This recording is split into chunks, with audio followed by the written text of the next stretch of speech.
বন্ধুরা, ঘড়িতে টাইম 10টা 24। অনেকটাই দূরে গেছিলাম, প্রায় বাগনানের কাছাকাছি, যার জন্য আসতেও একটু লেট হয়ে গেল।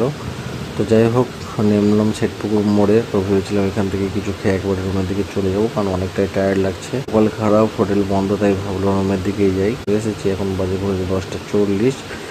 তো একটু বসে নিই, কারণ অনেকটাই টায়ার্ড লাগছে, তাই একটু ফ্যানের নিচে বসে নিলাম।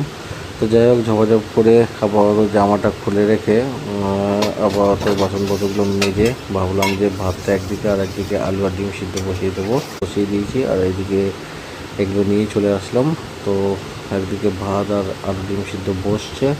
তো ঝপাঝপ করে এখন আনাজপাতিগুলো কেটে নেব। তো এদিকে কাটাকুটিও হয়ে গেছে। তো ডিমের তরকারিটাও বসিয়ে দিলাম। যেহেতু অনেকটা রাত হয়ে গেছে, তাই যতটা শর্টকাটে পারা যায় খুব তাড়াতাড়ি রান্নাটা করতে হবে, প্রায় 12টার উপরে বাজতে যায়। তো যাই হোক, একটু পরেই জল দিয়ে চলে গেছিলাম স্নান করতে। করে ফ্রেশ হয়ে আসতেই দেখি তরকারি প্রায় হয়ে গেছে। এখন একটু গরম মশলা দিয়ে নামিয়ে নেবো। আর যেহেতু অনেকটা রাত হয়ে গেছে, তাই ঝট করে খাওয়া দাওয়া করে ঘুমাতে হবে।